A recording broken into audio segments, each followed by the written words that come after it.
Kia tā ki nā ke rā, ko te kawa nui, ko te kawa roa, ko te kawa tike, ko te kawa tapu, ko te kawa ora, ki te whei iau, ki te ao marama. Whanno, hara mai te tō ki oi mai te tō ki a haumi e, hui e, taiki e. This week, on the Hui, a testing time for the coalition. This is really about making sure we have the right people on the right assignment at the right time.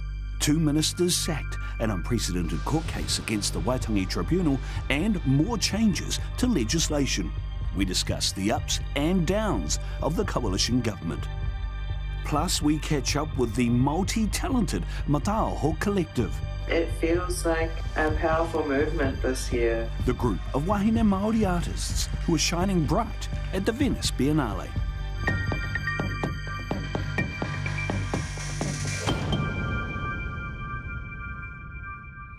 Te iwi nui kua rāhia, ti atu rā ki te ngahue tangata, hara mai haere. Tā tau kei te o maramati he wa Māori ora, and welcome back to the Hui. From the possible introduction of the fast-track legislation to the return of the three strikes law, the Waitangi Tribunal and its Oranga Tamariki hearing impacted by the High Court in its decision regarding the appearance of Minister Karen Shaw, and of course the public sector cuts and the latest political poll released tonight. It's all on in Te Aotearoa here in Aotearoa. To unpack all of that, I'm joined by our esteemed panel, the erudite, educated and entertaining Ahorangi Professor Dr. Ella Henry from the Auckland University of Technology at Te Ahorangi Tēnā koe. Also joining us is Associate Professor in Politics Lara Greaves from Te Herengawaka Victoria University, Tēnā koe. And also joining us for the first time, political commentator DC Harding. DC, no mai hoa. Welcome, good to have you here. E ako rangatira, tēnā koutou katoa. Let's get into it. We'll start with the poll. I'm calling it the Mikey Sherman poll that was released tonight at 6 p.m. Massive change here after 6 months. The poll says Nats 36%, Labour 30%, Greens 14%. Wow, that's an increase. ACT down 2 to 7. New Zealand First gone under the 5% threshold at 4. Te Pāti Māori its highest at 4%. What do you think, Rangi? The people have spoken, and obviously we hope, trust these polls because they were very accurate at the election. So accuracy is as accuracy does. The people have spoken. Lara Greaves? Yeah, fundamentally, so Professor Stephen Levine has a post-election conference every election, and one of the pollsters came and talked and said, you know, New Zealanders voted for change, but said this might not be the kind of change they voted for, and that's kind of stuck with me this whole time, that perhaps the change that we've had, the change that we've got, isn't quite what the change that Kiwis wanted. OK, I'll look forward to delving deeper into that, and after this, DC. Yeah, I'm not surprised either. I think what we've seen is a galvanisation of rhetoric hitting the airways, and I think that's impacted the general people at home. I was just in Christchurch recently, and people were talking about it on the tramway about how they believe that our government has underperformed. So I'm not surprised at all. OK, DC says underperformed, but where particularly, Ahorangi, do you think they have underperformed in 6 months to be here now? Well, obviously, many Māori have been concerned for quite some time about the direction many of these policies have taken. But I think it would be very few households in the country that do not know someone who's losing their job or about to lose their job. And that, I think, is when the rubber hits the road. When you think, hey, we were promised so much more, and my aunt is about to lose her job, or my cousin is about to lose his business. Somehow the rhetoric doesn't meet the outcomes, and I think at that point you have these kinds of clashes. The rhetoric you're talking about, is this the harsh rhetoric? You know, we hear Shane Jones saying things like make Aotearoa, make New Zealand great again. Winston Peters mentioned, you know, Nazi Germany in a speech and things like that. Is that the harsh rhetoric that you're talking about when people are doing it tough? I think so. I think when we're being told these particular images about what's happening, you know, and this is all going to make Aotearoa New Zealand more... Oh, sorry, stop calling it Aotearoa. And it's going to make New Zealand more productive. You know, the foundations of productivity are innovation. How can you be innovative if you don't know if you're going to have a job in 3 months? I mean, I think those tensions are starting to bubble up. Associate Professor, you talked about that this is not the change that people were expecting. No. Are you talking about things like introduction of things that we didn't know were going to be on the agenda when we went to an election, like smoking legislation and other things, or is it something else you meant by that? I think it is a bit of that. it is a bit of the kind of peeling back of what Labor had done, which some of it was in different platforms, some of it wasn't. But the fundamental thing, and I think, I always come back to this, there was a Herald poll like last year talking about, hey, are New Zealanders more divided? And the majority of people said, yes, they're more divided. And I think what they assumed and what everyone assumed, oh, we're more divided across COVID and truth and misinformation, but it was actually economics. We were most divided over economics. And in those conditions, populism and the kind of rhetoric that Winston Peters and Shane Jones engage in thrives. So that's where we've seen internationally, austerity and inequality is where populism thrives. And we've had our own version of populism this last election, but fundamentally, the economic indicators for people aren't getting better. And like fundamentally, you know, I've just come back from Australia. Wow, you know, like there are so many other places that can give people economically a better life, and that's where the rubber is going to hit the road. Is like economically, is New Zealand going to get better? And we're yet to see anything like that, are we? So you're talking about petrol prices, food prices, food prices, interest rates, if you've even got a mortgage, but all of that impossible here now. DC, will the Prime Minister be worried here? Because it's not just New Zealand First that's taken a hit in these polls. National's down, his own preferred Prime Minister poll is down. ACT's down another 2%. Actually, ACT has been declining through the polls since the election itself. He'll be worried, won't he? I'm not sure that he will be. I don't think he puts his fate in these polls, and we've seen it through the discussions that he's had over the last couple of years. You know, polls go up and come down, as he says, and you know, he's looking for outcomes. So at the end of the day, he wants to be judged based on those outcomes, and so he'll give it another 6 months, 18 months to see where he lands. Yeah. The other interesting thing, and we talked about economics, but the other interesting thing is we've seen what we would normally see as some policy by third-term governments, things like, you know, what people call nanny state policies, you know, no cell phones in schools, being introduced by first-term government here. This is the first-term government, I think, in a long time that has dropped this low in the first or second poll since an election. Do you think that's it, or is there something else going on here, Waitangi? I mean, I think that's part of a package of things that are going on. The big hit stuff, the loss of jobs, the increase of food, the petrol hikes, those are the big ticket items. And then we're also being, I suppose, confronted with little things like you can't take your... which most of us don't really care about, unless, of course, you're a child in a rural area that needs a phone to be able to tell mum or dad that the bus is not working tonight and you have to come and pick me up. You know, I mean, there are a lot of reasons why kids have phones at school now. OK. The other interesting thing I wanted to raise was Māori Party again in a kingmaker position. You know, up to 4%. That's high for the Māori Party, particularly in a poll like this soon after an election. Yeah, we've seen that in the polls, actually. We've seen Te Pāti Māori do quite well on the party vote in the polls and then not quite get there, like, say, on election day before, whether that's a strategic voting thing. I mean, you were right. But, you know, like, the one Māori commentator that was right. But, you know, fundamentally it is, it's like, I think that people will... If they're being turned off by this government and this package, they will kind of move more towards Te Pāti Māori and the opposition. Again, though, we are like a couple of years out from an election. There's all these scenarios where the government could fall apart, and then fundamentally, if we went back to another election, this could happen, that could happen.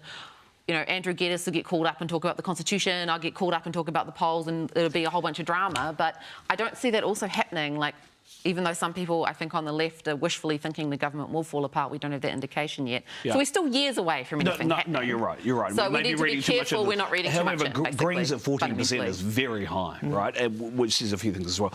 Let's go to 7AA and the Waitangi Tribunal, and I want to get your view on this, DC.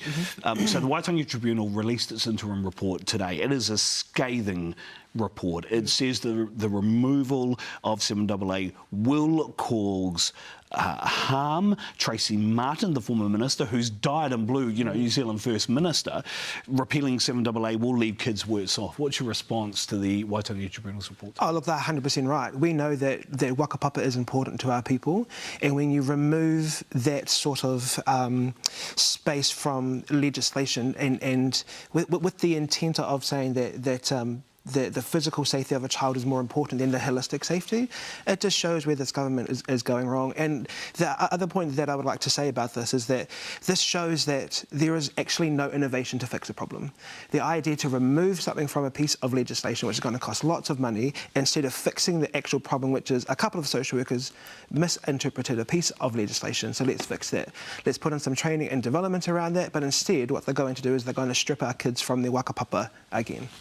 What should the minister do, Professor? Should the minister just front up and nip this in the bud. We've got a Court of Appeal hearing happening on Wednesday and Thursday this week. I'm saddened that the response from the Minister was to hunker down and take an advice that flew in the face of many other legal opinions. I mean, if she really wanted to exercise mana, I think that she could stand up and say, I took the advice from my ministry and we believe this is going to work because, I mean, try to convince us as a population who've been battered by changes to child, youth and family ministries for 30 years, try to convince us, and I think that would do a wonderful thing of redeeming her and her party. Do you think that's going to happen though? Nope. Let's talk also, and I want to carry this on, and we're coming to a break soon, but the view of the Waitangi, or the perspective internationally of the Waitangi Tribunal. We're coming up to 50 years almost next year of the Waitangi Tribunal and its evolution in 1975. Lara Greaves, what is the perspective of the international community to the Waitangi Tribunal? Well, fundamentally what we're seeing is so many different states, including, you know, all the kind of previous British colonised states, looking to New Zealand, looking to Aotearoa to see what we've done, of course, as a case study, but also looking to resolve or come to some kind of level of resolve of past grievances, past injustices, current grievances within their societies. And so the Waitangi Tribunal has been one way to start to look at addressing those. And so fundamentally we are a bit of like a, I don't know, not necessarily a leading light, but a case study and an example there. And that's where it's really interesting to see where the Waitangi Tribunal is going to go in the future and what kind of role that it would have and what kind of role that like this kind of and whether we do end up with some kind of constitutional transformation long term, where we do have some kind of Māori accountability on the Crown, is a really interesting question that, you know, I know Shane Jones is going for a review, but it's actually a really interesting question, say another 50 years down the line where that goes. What should the role of the Waitangi Tribunal be, DC? I think moving into kaupapa claims is the right place to go. I think there's lots of areas that we as Māori need to have answered, you know, particularly around tikanga and employment. I think that's a huge area for our people, though it showed up in some cases. In the past, I think the Waitangi Tribunal needs to be there to hold our government to account, because we've still got some settlements to go, and as we were talking about earlier, these aren't going to be full and final, and our young whānau are going to come back and start questioning around why things had happened that way, and where do they go if the Waitangi Tribunal is not there? To the government? Yeah. Ahoranga, I know you want to jump in. I'm going to go to a quick ad break and then I'll come back to you. We'll also talk after this e te iwi he kōrero anō taroka wihuana ka puta mai I tā tātou hui. We'll talk fast-track legislation as well and more with our panel after this.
Hoki mai anō e ngai hui tui ko te kōrero, ko te hui tēnei mihi atu ana. You're back with the hui and our political panel of experts. Professor Ella Henry, Daniel Harding is with us, as well as Associate Professor Lara Greaves. I'll get that right. Welcome back. Let's get into it again. I wanted to get your view, though, Ahoranga, if that's okay, just picking up on our last panel point around the future of the Waitangi Tribunal.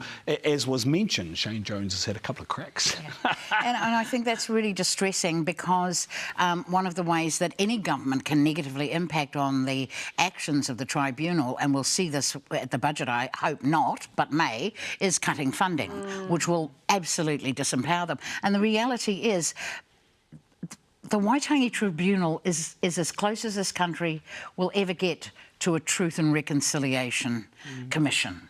And I say that as somebody who's negotiated a settlement where the real redress is the truth of our history that is agreed and shared by both parties. That's what's going to be there 1,000 years from now. So anything that impedes that is, I think, really fundamentally damaging our identity as a nation, not just Māori perspectives. Yeah. OK. I think the interesting thing also will be, budget's going to be really interesting. We will have a budget panel. We may even get some of you back for that, so let's look forward to that as well. OK, another big piece of legislation, the fast-track legislation. There is concern that the fast-track approvals bill may breach Māori rights and interests and also have adverse impacts for hapu and iwi. Why is that? Well, anything that gives to any people in power the right to circumvent judicial and political processes that protect decision-making, in other words, consultation, in other words, taking time, select committees, all of those processes in a vibrant democracy, when you take them out of the equation and allow each other to jump over environmental protection, Indigenous rights, then you are creating a very dangerous precedent. What the government's trying to do, though, is it says we need to move things forward. Things move too slow in New Zealand. Infrastructure, development, we need to move the process along. That's what Chris Bishop says. And all of that is a good thing, but as I said, in a vibrant democracy, has got to be time for thought, research, consultation. And I think when you take that out of the equation and can leap over all of those without taking a breath, then the potential for ill-conceived decision-making grows exponentially, and that is my concern, because our environment needs to have those protection mechanisms in place. Lara National will say they campaigned on this. People voted for them. This is what they're going to get. Yeah, and look, the sales pitch of we need to do something differently, I think that in a soundbite format that will resonate with a lot of people, but also I think you kind of have to follow that up with a really good rationale for why this approach will be safe and won't be another leaky buildings issue and won't cause like biodiversity loss long term. And that's perhaps not so well there, that here's the plan for, here's the protections, here's all the different reasons. I think in government sometimes you can turn around and say we're going to do things differently, but you have to anticipate all of the arguments against that and have a clear plan for combating them. That's like what we would teach students, and that's politics, that's debating.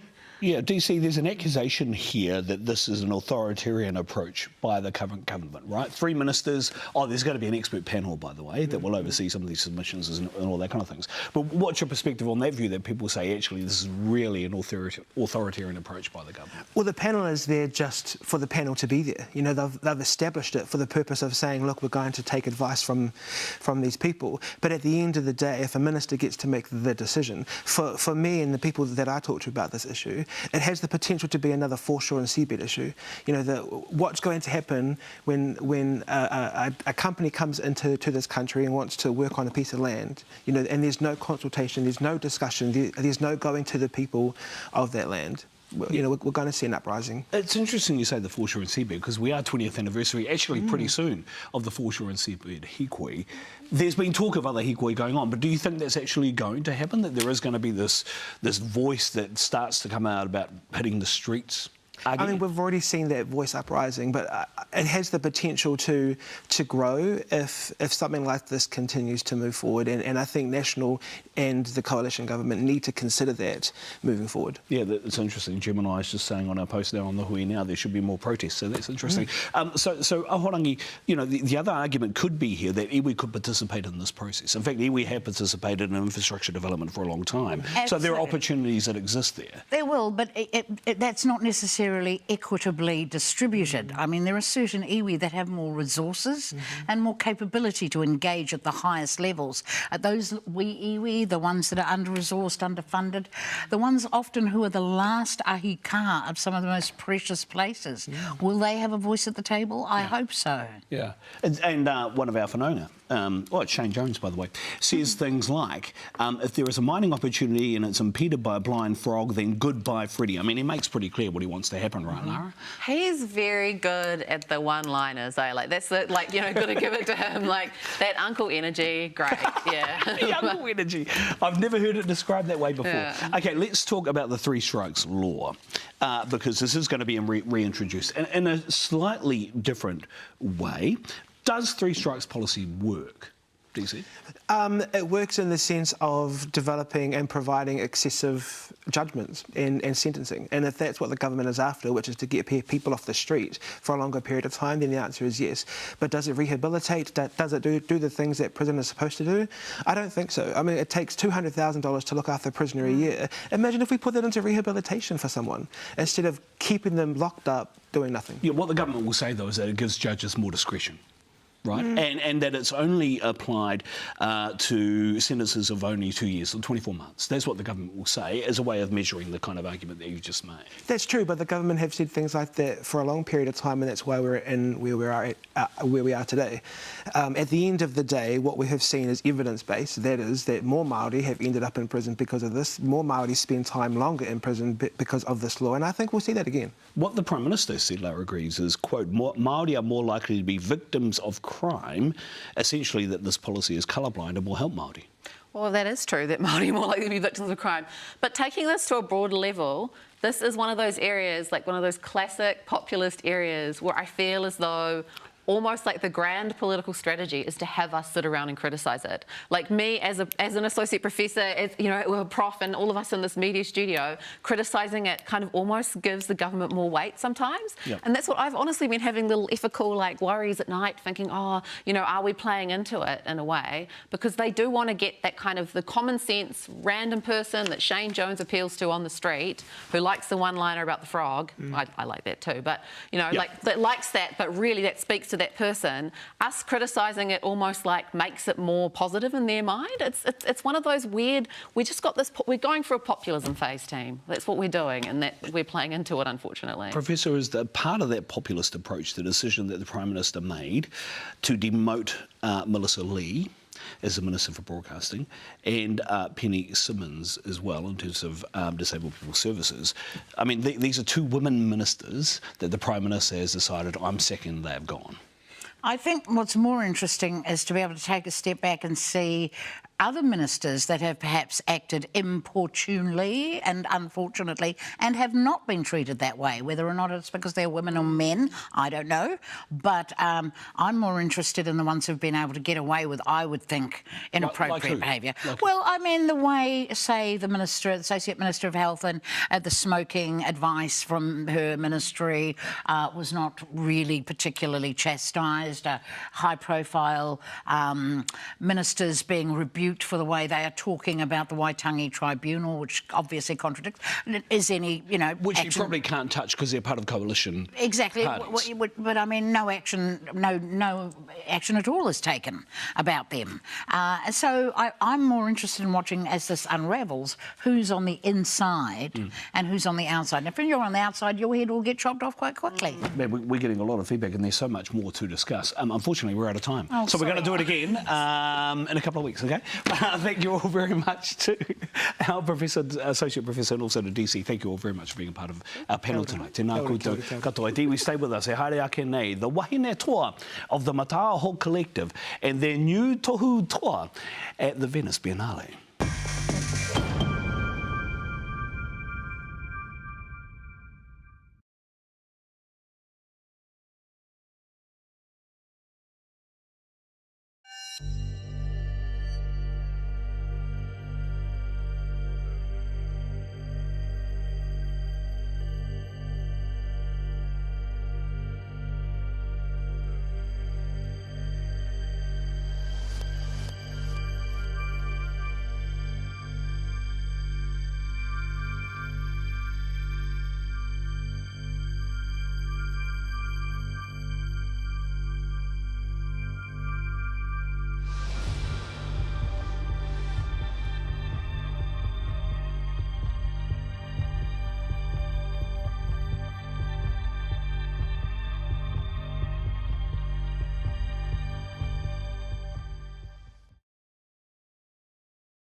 Wow, that was a quick transition, eh? Hoki mai anō, ke mawhitia ke rā tātou ki Tarawahi e ia neina. This week, the Wahine Māori Art Collective Mataaho made international art headlines. The Mataaho Collective consists of Sarah Hudson, Terry Terau and Bridget Rewiti and Erina Arapera Baker. They took out the prestigious Golden Lion Award at the Biennale Art Festival in Venice, dubbed the Olympics of the art world.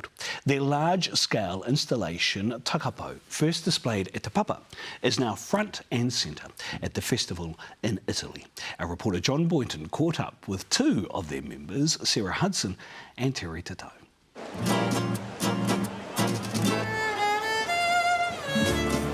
The famous canals of Venice, Italy, home to the prestigious Biennale Arts Festival. Known as the Olympics of the art world, it has been running for 120 years.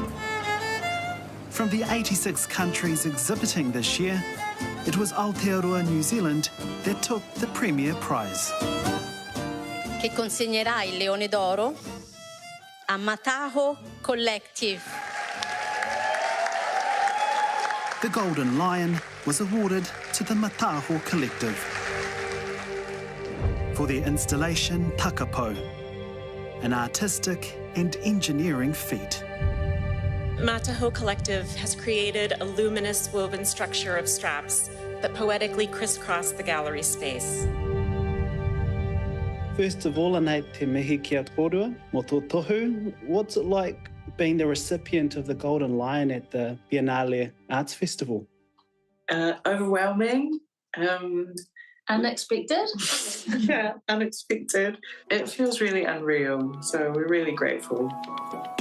The collective of 4 Wahine Māori artists have worked together for 12 years, creating works of grand scale on the global stage. But this is their biggest stage yet. We're getting a lot of mahis from all corners of our communities and our families. Yeah, it feels like an award for everybody. First created in 2022 as an exhibition for Te Papa Tongarewa, Takapo weaves together 480 buckles and 6 kilometres of reflective trucking strap. The materials a nod to their working class roots. I remember seeing Takapo come to life at Te Papa. How did you go about bringing it to life there in Venice? Doing anything in Venice is a challenge. It's in the middle of a lagoon. There aren't any cars or trucks to kind of help move artworks, in this case, around. They weren't allowed to physically attach it to the building because it's so old. And there's columns running down the centre of the room, which we had to work around as well. So the work in this context looks very different, and we're really happy with it. Australian Indigenous artist Archie Moore also received the Golden Lion Award for his work Kith and Kin. It feels like a powerful movement this year. There's lots of Indigenous representation, and to come away with the top accolades, yeah, it feels like there's something in the air. We're in very good company. There's a lot of incredible wahine, Indigenous wahine here, queer artists, collectives. There's a strong thread of whakapapa that runs through a lot of the work. What opportunities will lead on from this? You know, where could this take Mataaho? I think a focus for us that we want to lean into more will be around pathways, so helping up-and-coming artists find their way in the art world as well. So we're really mindful of whatever comes our way, sharing it around. Kārawe, hei te wiki e tū mai nei e Hoama. Coming up next week on The Hui, a hidden threat to the ecosystem of the Hauraki Gulf. The hidden threat to our most pristine taonga. Without doubt, the single most concerning issue we have is the ticking time bomb called the Niagara. An environmental disaster waiting to happen. We have seen oil slicks from the wreck up to 14 kilometres long. Could this be the future of our Gulf? Our entire ecosystem will be wiped out. It's not if it's going to happen, it's when it's going to happen. That's us next week, so join us. Until then, kia mau ki te tūranga o taputapu a te haumi e, hui e, tāiki e.